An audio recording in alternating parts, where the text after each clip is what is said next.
Well, folks, it's the Reid Method Insider Podcast. We are live on Facebook as well as we think LinkedIn and wherever else we end up. And this is for the 79th episode of the show. Our special guest is here with us, ready to go. You're in Arizona right now? Yes, sir. It's 4:32 there. That's right. And it's pitching time in Toronto. Usually you guys are starting right about now. That's right. Yeah. Awesome. So our special guest tonight, folks, without delay, is a high-performance business coach, a best-selling author, entrepreneur, keynote speaker, and former World Series pitcher, and a father of five, proud father of five. So every day he works to help his clients achieve unparalleled success in every dimension of their lives. So an astute businessman, a best-selling author, business coach, speaker. But here in Toronto, we know him as a three-time World Series champion, including the back-to-back Toronto Blue Jays 92-93 World Series champs. And it's my privilege to welcome back to the show for the third time, Todd Stottlemyre. Sir, I got to tell you, you keep inviting me back, so I don't know if it's because I'm so bad and you're hoping for improvement. But in any case, I'm humbled. I'm honored. It's always great to hang out with you, sir. Well, if you keep writing books, that might have something to do with it. Well, I tell you, I'm pretty excited about this one coming up, and not to dig too much into it, but it's really this book, The Observer, that's going to be released in December. Is really a big part of my life that I wrote in a story form with some characters and that sort of thing. So it was different for me in that aspect because I'd never done that before. So that was a challenge in itself. But there's a lot of the storyline is based on part of my life story that I lived out. So that part of it was easy, so I could easily fit that in, but I had to fit it into a character, and the main character is a female entrepreneur. So yes. It was a little bit different too for me. So I just discovered her. I was reading a little bit about it. Yeah. Yeah. So, and we're definitely gonna dive into that, and I think we'll probably start with that section first, because when you left baseball, what drove you, or how did you even decide to go down the path of becoming a business coach after hanging up the gloves? I mean, is this something that you were thinking about from the dugout, in those last couple of years, or manifested, after baseball? No, I think first and foremost is that, unlike all the other entrepreneurs out there, we build businesses. Mm-hmm. And, my partner and I, we got a couple different funds. One of them is a private equity fund that has a number of companies that we oversee, manage. We don't do too much in operations. We believe in people, and that if you attract the right people will then build the companies. And so along with that is we're in the people business. And because we're in the people business, we're in the service business to help those people become the best version of themselves, not only for the company itself, but also in their life. So my business coaching really starts with our own companies. And, we adopted a small restaurant chain that we're going to franchise out a poke concept called Coibito Poke. I saw that. One of the things that I introduced in the Coibito Poke is Coibito University. And Coibito University is to work with managers and upper level executives, helping them become not only the best people in the business world, but help them become the best people they can in the real world. So for me, my coaching really started with our own companies, with our own people, and then branched out there. I've been blessed and lucky that, we fielded some phone calls and people asked me to come speak. And then when I go speak, then sometimes some of those speaking engagements turn into coaching engagements with CEOs and some of their companies. So been blessed and that sort of thing. And really, the premise of it is a reflection. And it's not just a reflection on my experiences, and it's not a reflection on so much of what I did. It's a reflection of how I failed and how I had a group of people, starting with my father and starting with people like Cito Gaston and Tony La Russa and all the Hall of Fame teammates I played with. I think about it, the Robbie Alomars and the Ricky Hendersons, the Dennis Eckersleys, all of these people that I had a front row seat to watching and experience with them, the trials and tribulations of the game, but understanding what they were going through, how it helped my game. And I've taken a reflection of all of that and say, how do we apply that to corporate America, and how can we help businesses become better businesses? Just the same way that the people like Cito Gaston and the Tony La Russas and all of those people as managers tried to help players become better players. So all I've done is really just take a reflection of my past and those past experiences and those people that I got to be around, and then apply it to corporate America. And I say, have you ever thought of this? And they're like, wow. I said, yeah, well, this is a part of everyday sport. And when you think about the sports industry, it's like, those guys, it doesn't matter what sport it is. What are they pursuing? They're pursuing and they're trying to look for ways, and they're trying to find ways to literally get better and give themselves an edge by getting better every single day. And just by applying that very simple strategy can open up doors that seemed impossible before. So I've just taken a reflection of the past and made it a part of the present. Oh, this is amazing already. So Todd, after the first book, Relentless Success, what led you to take another book that seems, taking on another book that seems a bit deeper, like you alluded to at the top of the show, in The Observer, and, about mastering your thoughts and emotions? Well, a lot of it was because even after writing the book, Relentless Success, a couple things. Number one is, since I wrote that book, I've grown since that book. So as I change, the storyline changes. Absolutely. But there was something that's missing out of that book, Relentless Success, and that is my mess that I really, truly went through. And that mess today is my message. And the message and the whole message around The Observer, really started for me in 1981. I was 15 years old. I lost my little brother to leukemia. I had given him a bone marrow transplant. That bone marrow put him into a coma and then soon after took his life. So being 15 and watching him take his last breath was, for me, it was like, wow, my bone marrow just had something to do with my little brother's death. So I had traditional sadness, but the thing that I struggled with was I had guilt, and it was hard. It was really hard for me.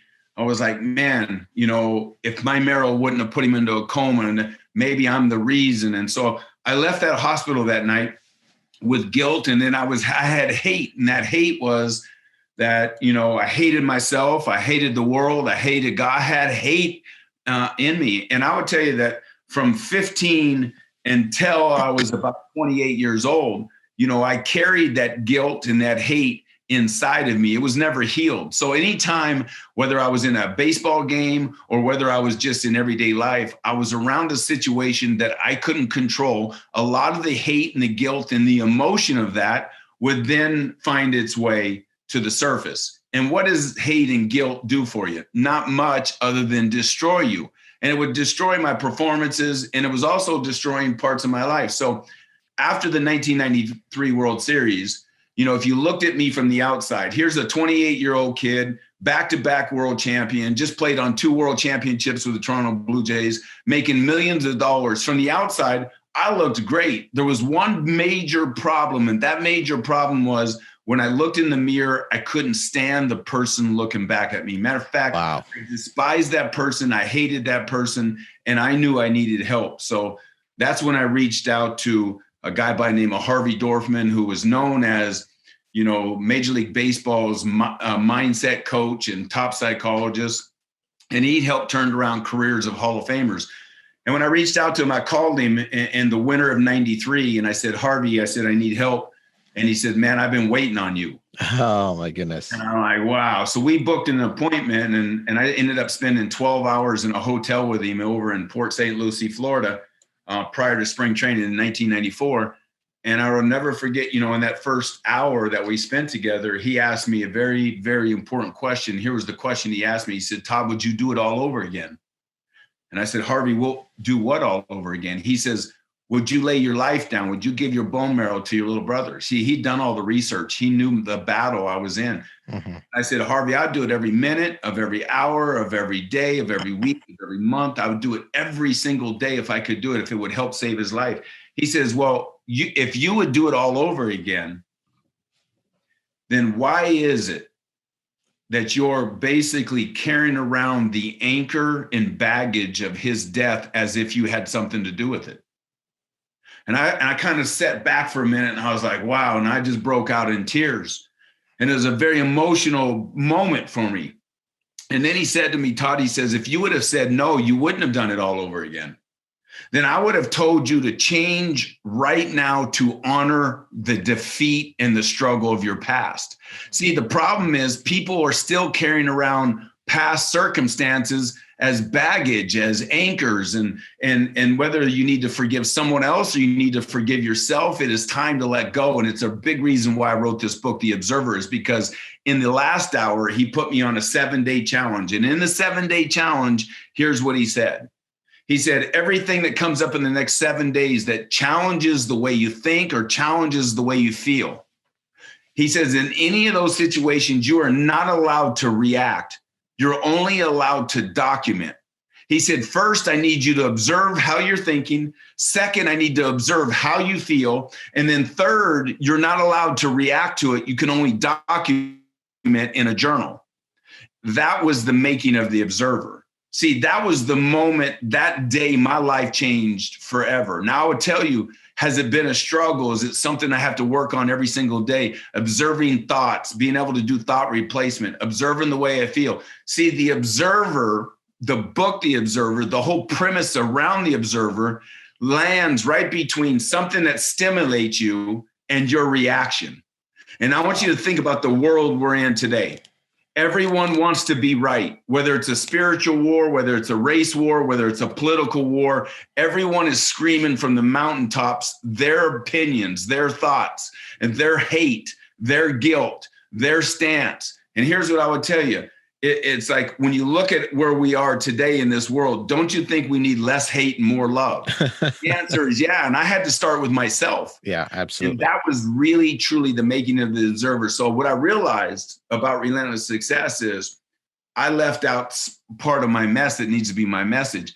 But not only that, it's when I look at the world and I look at everything that we're going through today, not only as a country, but as a world and all of the different issues. For me, there was no better time to write this book than now, because I had to overcome hate. And I would tell you, there's people out there right now need to overcome hate.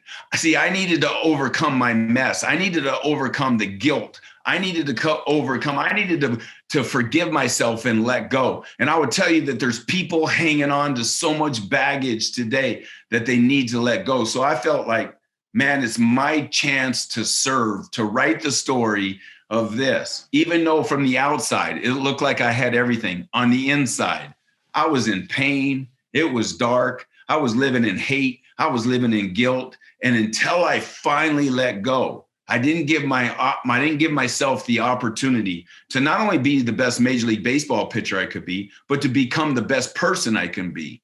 And that was really the reason I decided to write The Observer. Wow. So we both write a lot, books, blogs, produce courses. Mm-hmm. You know, you oversee some companies. Do you like writing? And if so, what do you like about it? And are there aspects of writing and this creativity that compares to pitching? Yeah, so big time, because all my writing is a reflection. It's a study of my past performances. Yeah. That's where I learn, is by going deep in my past performances and reflecting, analyzing it, re-strategizing it, coming up with something new, getting excited about it, taking it to tomorrow. You know, one of the things I always say, one of the questions I ask myself at the end of every day is this the best I can do? Is this the best I can do? And the beauty of that question is it gives me something to work on tomorrow. Yes. See, because most humans, there's some science out there and some stats out there, and I'm no expert in this field, but they say that the average human being only operates at 40% of their capacity. And I'm like, man, I'm on a mission to help people get into the 60%, because in the 60%, that's where the champion lies. Absolutely. See, in the 60%, that's the seed that they were born with. That's who we're counting on them becoming. So, for me, when I look at baseball and I look at writing, and it's really a lot of times it's about reflecting. And writing for me is nothing more than reflecting. And through reflection, I create a different level of awareness. Yeah, because when I saw that analogy, I'm like, I wonder if this is like thinking about what that next pitch would be or what that next batter would be. And that there's a lot of deep thought in, what pitch to change next, who's coming up next, and how so there's all these strategies and deep thought. And I'm like, this is so different from the first book, Relentless Success. Yeah. And one of the reasons that we align together a bit is we both play in the personal development and success space. And you come of it from a totally different angle, of course, as a world championship 3-time pitcher. I mean, pitching World Series games and so on. And it's a pretty different, but we end up at the same place with almost the same purpose of how to help other people realize their true potential. Yeah. Right. So in the book, you talk about, I think it was Robert Kiyosaki that in his review talked about the concept of the 180-degree mindset. Yeah. And where it aligns the theory of a coin having 3 sides, the 2 sides and the edge. So How does that, explain what that 180-degree mindset is like? Yeah. So, for me, and there was a guy by the name of Sam McDowell, Sudden Sam McDowell, and time he worked with the Toronto Blue Jays. And it was kind of like this pitch, this moment, what am I going to do with it? And then whatever you believe you can achieve, right? So the 180-degree mindset is really understanding how we think, observing our thought first. And if our thought is a negative thought, the 180-degree mindset says that I can turn a negative thought into the opposite thought. It's really truly going from the I can'ts to the I cans in its simplest form. To say, hey, I can't do this. Not to say stop yourself if you have this thought and you say, what if I replace that I can't thought with an I can thought? And then what if you change, once you become an I can thought, what if you give it an I can emotion, and the emotion starts to see yourself actually live out the I can? See, what happens with that is it changes instantly, and you have the power of a human being to change your state of thinking and your state of emotion literally on a dime anytime you want. But it's a choice. Yes. It goes from saying I'm having a bad day to, hey, listen, what good is it by having this bad day? Wow, look at everything I learned today that I can apply tomorrow. Doesn't that perspective and that awareness and that clarity, it changes everything. So the second, I have a negative thought, I see what happens with that negative thought is you start to think more about that thought. Well, the more you think about it, the more you focus on it, the more it grows, right? Yeah. So a negative thought, I can't tell you how many times, especially standing on the mound, I had to say, time out. Hold on. No, yes, I can. And you got to go from an I can't to an I can, and from the I can, then immediately into an action. See, when you take something, a positive thought, a positive emotion, and you go get in action, then you create something. And even if it's not positive, you create a lesson. Oh, by the way, that just became positive. So the whole thing about 180-degree mindset, it can be mindset. The 180-degree can also be, you can say, hey, it's also an emotional thing. 180 degrees can be your vision. It can be just about anything in life. It's like it's choosing a different road. Does that make sense? Absolutely. Absolutely. Yeah. This pitch, this moment, what do I do with it? If you looked at a coin, how many sides? Well, we would say, well, it's got 2 sides. He said, no, it's got 3. It's like, well, how does a coin have 3 sides? He says, because it's got an edge. You see, he took something that seemed very simple, went a little bit deeper and gave it a whole new perspective, because he decided to endorse my book. And I'm forever grateful that Robert Kiyosaki endorsed The Observer. But it's like, didn't he just give it a completely different frame of thinking? Like now, every time you look at a coin, you look at the edge and you go, there's a side. Yeah, exactly. Right? And that's the depth of high performance. Yeah. When I saw that, I had to kind of, I definitely wanted to ask you about that. Because like, how did he gather this perspective after, reviewing the book? So, another one of your former teammates, Al Leiter, talks about how your book embodies the ups and downs and the potential roadblocks in one's pursuit of success and happiness. And we know that this is a big deal because there are a lot of people who enjoy massive success, but are also very unhappy. Correct. Yeah. So how did you address this in the book? Well, it's a lot of fun because, money, what is money and what is success and what is wealth? And a lot of people, if they define success, unfortunately, they define wealth or they define financially, Freedom, they that's that way. And the problem with that is it just makes you more of who you are. Right. So this book it's more than just financial success. It's about lifestyle success. It's about family. It's about being wealthy with your family. It's about being wealthy with your friends and your relationships. It's about creating more than one form of wealth because, and I believe there's 8 different forms of wealth, but all of those wealths combined create kind of your inner circle of who you are, right? And who are you? It's like, it's more than financial. We are so much more than financial. Look, money comes and goes. It comes and goes. And here's what I would tell you. One of my mentors, by a guy by the name of Robin Sharma, and he really, really got me to dive deep into this. And as I dove deep into this thought, I came up with the reflection. And this is kind of how The Observer arrived, was because Robin got me to dive deep inside of me. He said to me, Todd, he said, success is not based on outside, it's based on an inside game. He said, all success, the door to success swings from the inside out. I can thank my mentor, my friend, Robin Sharma, for that. And I said, see, because as I studied that, he was absolutely right. He said, you see, until I addressed the inside of me, that hate and the guilt, well, could I allow myself to actually even be happy on the outside? See, it was all an inside out game. So I talk about this inside out game and this inside out philosophy throughout the book. See, a lot of times what we got to do is not fix the situation. We got to fix ourselves. See, then if we'll fix ourselves, guess what? The situation also changes. The perspective also changes. And a lot of times, what we see is what we buy into instead of what we feel.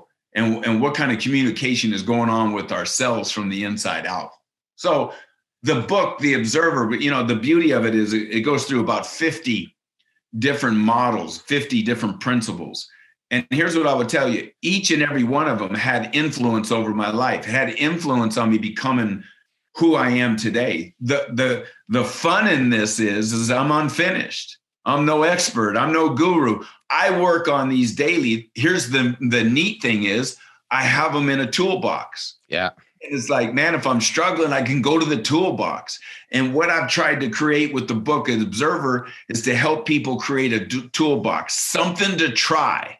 It's like, I'm not that guy that says, hey, do this and this is what's going to happen. No, try this shoe on. See if it fits. See how it feels. Yes. See what your perspective is. By the way, if it doesn't work, take it off and try a new shoe, for God's sakes. Love it. Love it.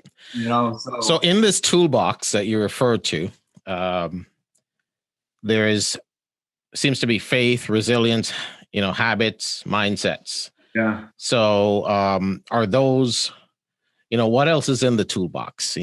So faith, resilience, habits, mindset. Are any of those the go-to ones? what else is there for people to expect in the I'll give you an Observer? example. I'll give you an example. So let's say I was struggling with a relationship. Mm-hmm. I'm not going to call my financial coach. Why not? Or let's say I was having a problem with my faith. Yeah. Well, who would I look to? See, who's in my board of directors? Well, pastor of our church. He'd probably be the expert that I would go to and say, hey, man, I'm struggling. How can you help me? You see, so when I look at all of these things, it's kind of like, I talk about it a little bit in the book, is creating and developing a board of directors around the different forms of wealth. So you got relationships, you got family, you got business and career, you got finances, you got spirituality, you got lifestyle, you got personal development, you got health and fitness. Hey, I'm not going to go to my pastor and talk to him about health and fitness. Not that he's not healthy and fit, but I want to go to an expert. Yeah, I want to go to someone that can direct me. I always say to people, I say, look, your shortcut to success is the expert in your trench helping you succeed. That's a coach. That's a mentor. That's a working partner. Someone who's done it. Someone who has experience that can share with you to help you shortcut your success. So, there's so many models, and there's just so many principles that are spread out throughout this. How you treat people, it's kind of like, here, I'll give you something very simple. How hard is it? And it takes no talent. See, here's the other thing. Most, if not all, of the models and principles take no talent, which means everyone can do it. Think about it. How hard is it to be kind? How hard is it to be the kindest person you know? What about the golden rule? Treat others how you want to be treated, right? How do you treat others how you want them to treat you? What about that golden rule? Now take a look at the world and tell me that's people are practicing the golden rule. Yeah. I think you might be missing the golden rule. Oh, but wait a minute. Big time. What if we focused on the golden rule and make it a 30-day challenge? That every single day, all I can do is treat others how I want them to treat me. Would I treat them differently for the next 30 days? I probably would. Yeah. And if people did that, it could change communities, families, cities. Simple. Yeah. You know what works? You know what always works? Not something complex, something that's simple. Very, very much so. Even in business, in life, in business, they always say, well, go back to the basics. Yeah. Or keep it simple. Hey, talent is great, but I want to take someone that's going to go work the process. Now, if you got some talent, you can look at there's some, obviously throughout sports, and that's kind of my reference all the time. There's some unbelievable talent, right? Look at LeBron James, look at the Michael Jordans. You look at all those talent, but wait a minute. Look at how those guys work. Look at their work ethic. Look how much they pour into their talent. Now, guess what's funny? We never hear about the guy with all the talent that never made it. No. And by the way, how do we know? How do we know there wasn't a basketball player or a baseball player, a football player, or a businessman, that someone that had so much more talent, but yet we've never heard of them? Because that talented person might not have done the work. You see, you guys still got to do the work, and that's a whole nother training and a whole nother session. But at the end of the day, when you look at these talented people and you say, well, man, yeah, but look how gifted they are. Yeah, well, look how gifted they are, but without the work, without the simplicity, without the practice, without the reflection, without the studying of past performances. If I can give you something tonight that everyone can do, just go study your past performances. By the way, it takes no talent to reflect. No. But yet through reflection, if you'll give an honest reflection and you'll be 100% authentic with that reflection, how about the awareness you'll create? But not only that, the lessons you'll grab from it, but not only that, it'll give you something to work on tomorrow. By the way, what I just said takes no talent, but yet if you do these things little by little, you'll start to level up your performance every single day. Yeah, it's those little things, man, every day. Persistence, consistency, Yeah. reflecting on yourself, like you said, keeping it simple, being kind, treat others like you want to be treated. Just those simple things. And it comes back to you. And especially in the world we live in today, like it's so necessary, Todd, that people just treat each other with respect and kindness. It's such a big deal. So let me ask you, when you were done writing the book, and you said, okay, that's it. I remember when I was done writing my first book and I couldn't believe I was done. It was like this epiphany. And so when you were done writing this book, The Observer, what was that feeling like for you? Like when you put down the pen, click the last button and the, full stop, what on the manuscript, what did that feel like? So here's what I'll tell you. First of all, I changed it and went through it 9 different times. Wow. And, I wanted to make sure that every sentence made sense. I wanted to make sure that it was clear. It was, the message had clarity. So it wasn't an easy book for me to write. It was rewarding. And I think that on my 9th time, and I got together with the team, the editors, the publisher, and all that. And we said, that's a take. Done. That's it.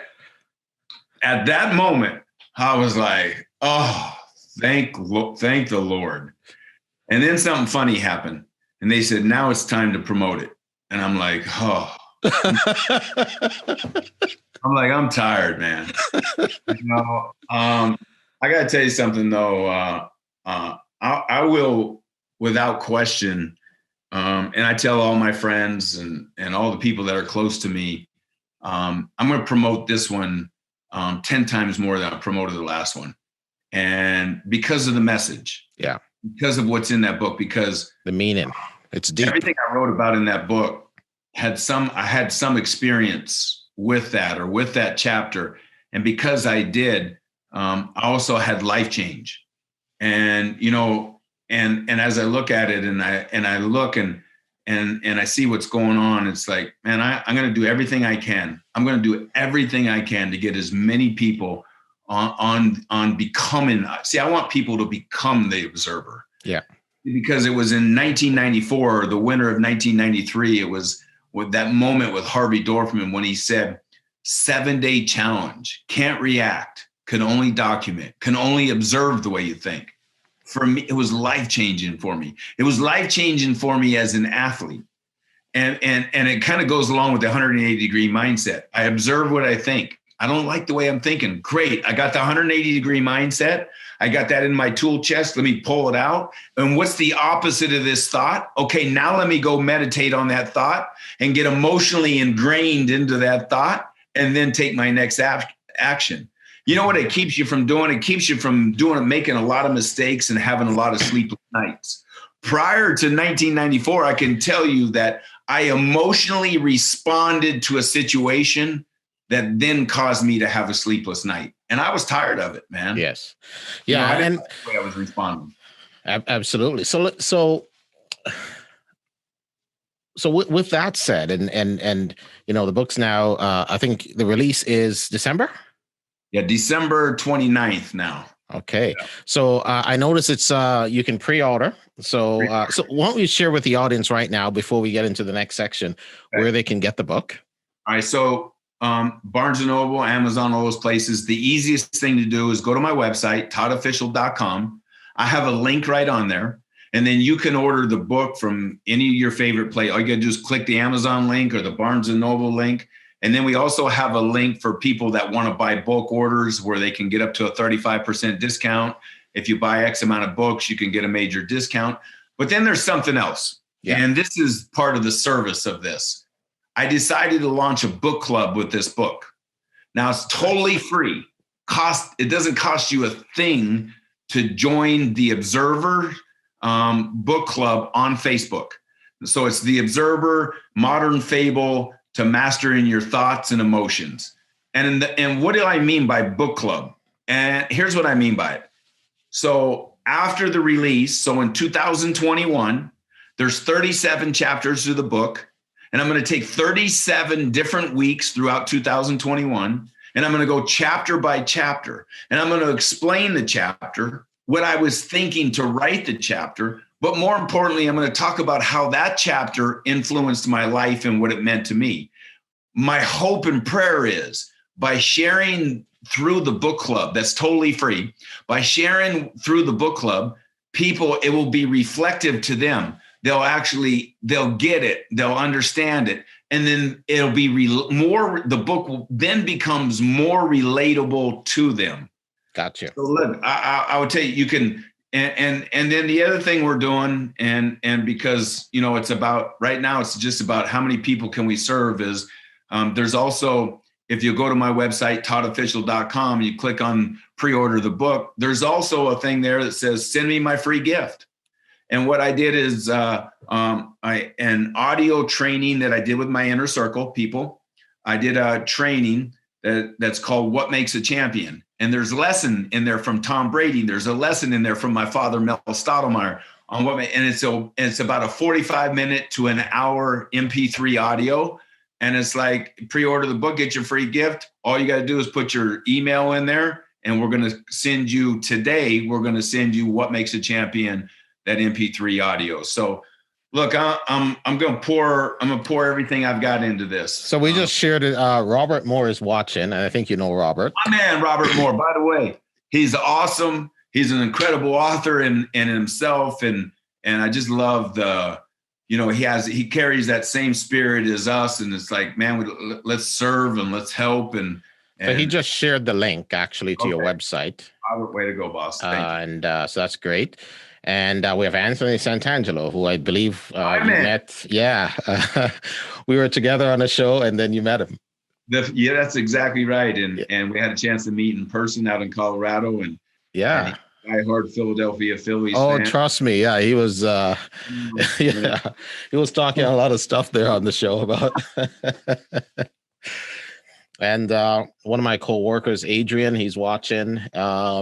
I have a couple other fans on here. Delish is watching. So some great feedback, and we certainly appreciate you coming on the show again. So folks, so far that we've been talking deep here. Some great stuff with Todd Stottlemyre, 3-time World Series champion, and of course our favorite back-to-back World Series Blue Jays. He was on that 92-93 team. I remember going downtown that first night, loading up a big van with a whole bunch of people. And then once we got down there, we couldn't get back home because there was nowhere to drive, for crying out loud. Yeah. So that was like the biggest crowd ever in Toronto. And it was certainly fun. I was a true baseball fan back then. I didn't miss a game, and it was exciting. So I want to touch a little bit to baseball. Yeah, for sure. And, get into a little bit of the fun side. But so right now, and this comes from one of the listeners, actually, Hall of Famer Reggie Jackson recently commented on Fernando Tatis Jr. celebration in the game. What are your thoughts on whether that level or that extreme level of celebration is relevant or is acceptable or okay? Yeah. So let me say this. Look, things change, first of all. And, and then you got the perspective of change. You got some people don't like the change. Some people love the change. And here's what I would tell you, the dream of playing Major League Baseball started on a little league field for all of us. I was no different.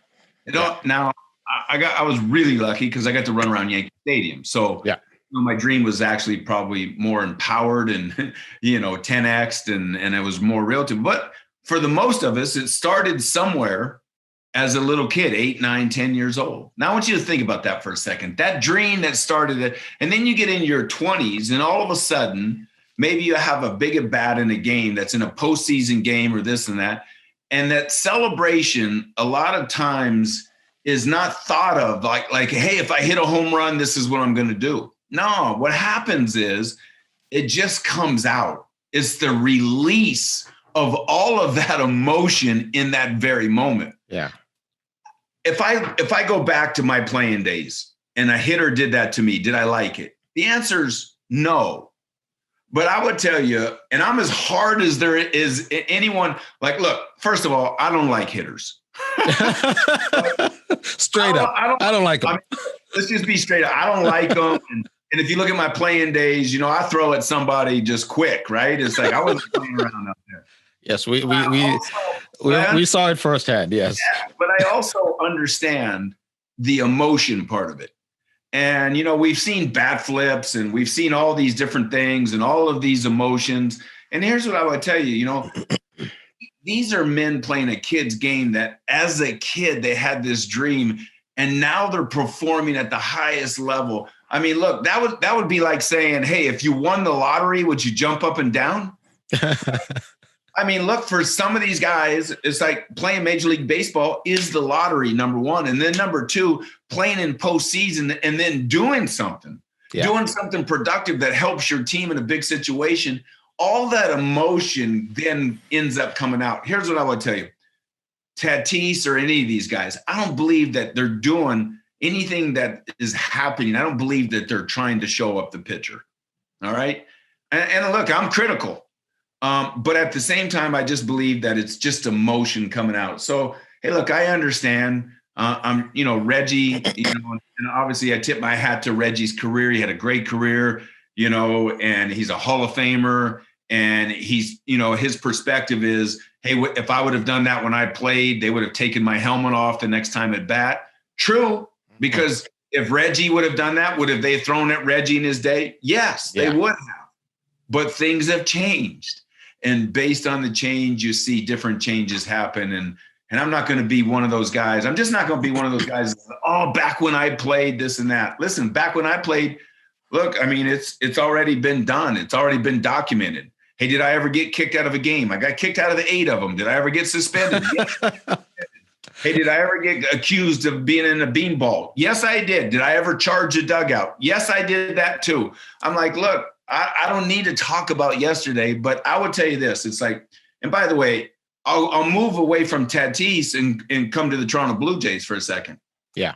And look, tell me you don't love the young talent and the way they play. And by the way, I tip my hat to them because they play the game right. They play the game with respect. They play the game all out. And I'm telling you right now, Toronto Blue Jay fans, you better be buckling up because I believe that with the nucleus of this club, they're not that far away from maybe potentially winning another world championship, man. And I'm wow. a big fan.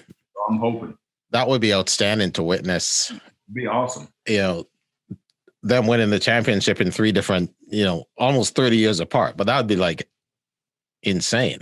Time again, man. Let's do it. I know it's time. We need it's due. They're overdue for crying out loud. Yeah, so with that said, when you hear the name, so let's think back now to the 92-93 season. When you hear the name Dave Winfield, what first comes to mind? Leader. Okay. Leader. Paul Molitor. Oh, leader, champion. Paul Molitor is one of the best at that time. Was one of the best right-handed hitters in baseball. Would you say that Paul Molitor more led on the field than Dave Winfield led in the locker room? Yeah, Dave Winfield. I don't take anything away. I mean, you were there, so I'm just asking. Yeah. No. I don't want to take anything away from what Dave did and how meaningful he was in our lineup that year in 1992. But look, I love Dave Winfield, and one of the things he did when it came game time. He made sure that everyone that was wearing a Blue Jays uniform was in that dugout for the first pitch. And, Dave Winfield is, just an incredible Hall of Famer. He was incredible to have in the lineup. I got a cool picture. I don't know where that picture is now. I'm looking around, but I got a cool picture with me and Dave Winfield. Yeah. Looking around my walls. But you must have a lot of pictures up there. Yeah, I got a cool picture with me and Dave Winfield when right in the middle of the game, I went from our dugout and charged the Minnesota Twins dugout. and he was right behind me. And it's so funny is I got over there and I'm charged with the dugout and everything. And I realized that not one of the Minnesota Twins was coming out of the dugout. And I realized that it had nothing to do with me. I had Dave Winfield right behind me. So no one wanted to go get a piece of Dave Winfield. Believe me that. So oh, that's too funny. Yeah. Okay, what about Ricky Henderson? Superman. I played with Ricky, not only in Toronto, I played with him in Oakland. And I pitched in a game in Oakland, and Ricky had been on the disabled list. And it was his first day back off the disabled list. And I pitched in a game, and I left the game tied. I think it was after 8. And I was walking up the tunnel to the locker room, and Ricky was walking down, and it was literally his first day back, and he hadn't even taken batting practice in 2 weeks. And Ricky, as he's walking by me, he says, "I got you." And I'm like, "All right, Ricky, go get him." He went up to pinch hit. First pitch they threw him, he hit a ball out of the ballpark to win the game. One of the most incredibly talented people I ever played with. Wow. Super. Yeah, he could do it all. And you also shared on the pitching staff with Dave Stewart, right? Yeah. That's my one of my best friends, not only in the game but out of the game. We talk to this day. Wow. He was a guy that's man. Holy smokes. He played in Oakland, and when I was with Toronto, prior to him coming to Toronto, I used to study him. Because my father told me, he says, "Watch what this Dave Stewart guy does." So I used to watch all of his games and some of his games on tape. And my dad had told me, he says, "You need to be more like him." He says, because when you watch him pitching in a game, he says, you can't tell whether Dave Stewart's up by 10 or down by 10 because he doesn't show any emotion. And he says, you need to be more like that. And then for Dave to come over and join our club in 93 and to, Dave not only become, one of my best friends in the game and out of the game, but also like he was my mentor and he was my working partner. And yeah, all I can remember is that stare because the camera would look straight at the pitcher. They had that camera that, oh my God, like you'd want to get up off your chair because it was scaring you sitting at home. He's the guys in the world though, but man, he looked mean out on that mound. Oh yeah, he definitely looked mean. So let's look at that. Let's talk about Cito Gaston. What is that name? When you hear that name, he was my Canadian. I called him my Canadian father. Cito was, and matter of fact, there's a lesson in the book, The Observer, that comes directly from Cito Gaston. Really? And, Cito meant, and still does, means the world to me. And he helped me. He actually, it's really very strange, but all of his lessons helped me become the pitcher, and they helped me become the man that I became after I left Toronto. Wow. See, because it's like everything that Cito had poured into me in Toronto didn't actually show up on the surface until after I left Toronto. I'm not a person that regrets, but if I had one wish, I wish I would have pitched in Toronto the way I pitched from 1995 to the year 2000 when I pitched with the Oakland A's and the Texas Rangers and the St. Louis Cardinals. I wish I could have given Toronto those years because that's when I was at my best. But the reason I was at my best had a lot to do with the man, Cito Gaston. Wow. That's amazing credit to him. And he's not in the Hall of Fame either because, it is so hard. You think about it, it is so hard to win back-to-back. And for him to be the manager of back-to-back titles, but not only that, is so hard when you look at all the characters that were on that team and all the superstars that were on that team. And your job is to manage those guys and get the most out of them. That's who Cito Gaston was. And he did it with 2 different teams. Yeah, because he actually got the best out of everyone because of who he was. Yeah, and I think the thing I admired most was even though these were top end A grade athletes and men, grown men, they all respected him. I never met anyone that didn't respect him. Yeah. It's just amazing. Yeah. So we'll have a little bit of fun here. So I only have two more to go. So one, I'm sure the Philly mayor. I don't know his name, but don't need to know his name. I just need to know. So I go in to pitch. I'm going to pitch game 4. So in the World Series, it works this way. They talk to the starting pitcher and do a press conference with the starting pitcher the day before the game. It's the only time, by the way, that the starting pitcher that does interviews before he pitches. Yeah. To go through this whole press thing. I'll never, Howie Starkman is the PR director, walks me in. I sit down at the booth, and microphones and media is everywhere. And they just start firing questions about the Philadelphia, about the mayor and the mayor said this and the mayor said that. And the mayor said, the Blue Jays must be throwing the series. How could they be pitching you? And the mayor said he could hit you. And it was like this verbal thing. And then I was just like, here I am, this young guy, and I took the bait. And that's what it was. It was bait. And I took the bait and I said, well, tell the mayor to go get a helmet and a bat and let's get this thing over. And this whole thing started to build steam. Now, here's what happens, right? You go back to this for a second. Thoughts. Now all I'm thinking about is the mayor. Emotions. I have all these bad feelings. All the hate and guilt shows up. Now I go to pitch the game the next day. I'm physically and emotionally worn out. Now, how am I going to pitch in the world? And by the way, how I performed, it was one of my worst performances ever, right? And I just pitched. By the way, I pitched terrible, right? Which is why when I got home, I said, that's enough. Like, I got to change.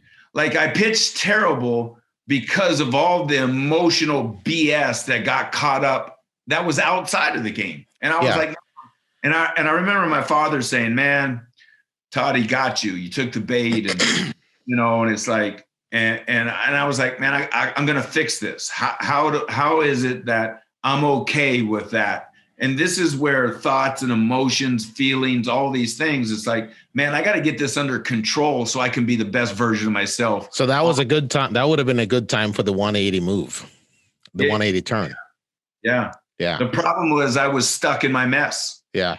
You see what happens when you're stuck in your mess? You stay in your mess. Yeah. But it isn't until you heal the mess that you can perform at a higher level than your mess. Wow. So the last one, I'll. I still don't like that guy though. I say it with a smile now. Like, you can't do anything now. No, it's over. It's gone. So final one, and it's your dad. I know since we last, I think a couple of years, how long has it been now? Yeah, it's been a couple of years. Yeah. Yeah. So I know, I mean, you spent a lot of time with him at Yankee Stadium. I mean, I don't know anybody else that spent, so much time there and met so many of the best, greatest names ever in baseball at the most popular stadium ever. Yeah. Right. Let me leave you with this. So it was, this is difficult. Yeah. Really, really tough. But I got the blessing of spending the last week with my father in the hospital with him and around the clock. And at that time, unfortunately, he couldn't talk and I, we didn't know if he could hear us, but the doctor said, keep talking to him. So, I just kept telling him, all week how grateful I was and how thankful I was, to be his son and for everything that he had done for our family. And when it got to the last moments, it was myself, my older brother, Mel Jr., and then my mother. We were all in the hospital with him in the last, 10, 15 minutes. And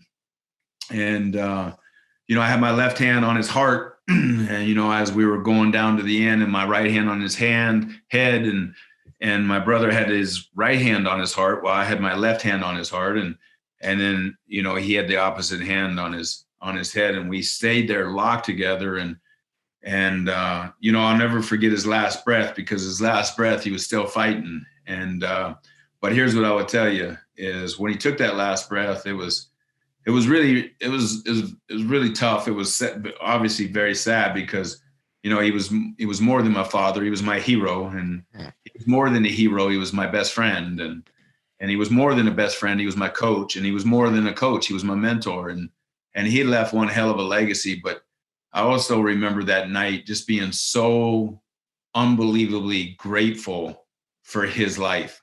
And over the next 72 hours, as Major League Baseball got the news, there were so many players and coaches and owners from the game that were paying tribute to my father. And I just remember telling my mom, I said, wow, the baseball world really thought a lot of Dad. And my mom, we were all, as a family, we were overwhelmed. But, the thing that I'll tell people is that, some people with a huge public persona like my father, privately aren't the same person. And I would tell you that my father wasn't the same person privately as he was publicly. What I'm trying to tell you is he was 10 times the man privately. He was 10 times the father. He was 10 times the brother. He was 10 times the friend. He was 10 times that. And just is the most unbelievable human being that's ever been a part of my life. And as he took that last breath, and one of the things I was grateful for is because he left earth and went on to heaven with not one regret. My father didn't have one regret. He accomplished everything he wanted to accomplish. He had done things he wanted to do. He had fished where he wanted to fish. He had traveled where he wanted to travel. My father had no regrets. And I realized at that moment, I was like, wow, like he lived a full life. He lived it full, not only for himself, but every time he came into contact with someone else, he wasn't getting from them, he was given to them. He was always serving other people. And I just remember at that moment, I was like, man, I got to find a way to be more like Dad. He was the guy that when he showed up, people were grateful he was in their presence. And I know that's how I felt. And whew, yeah,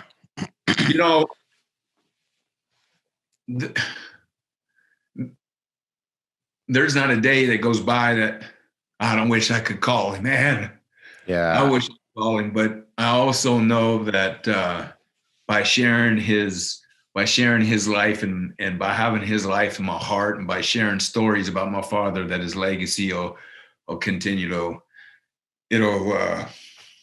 to bless others. It'll continue to live on. And I'm just so freaking grateful for his life.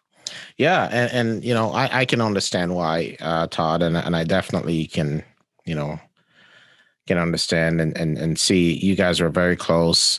I mean, I got to know him, and I've never, physically met him. The world got to know him. The whole baseball world knew, right? So I can absolutely understand the impact on your life and your family's life. So I thank you for sharing.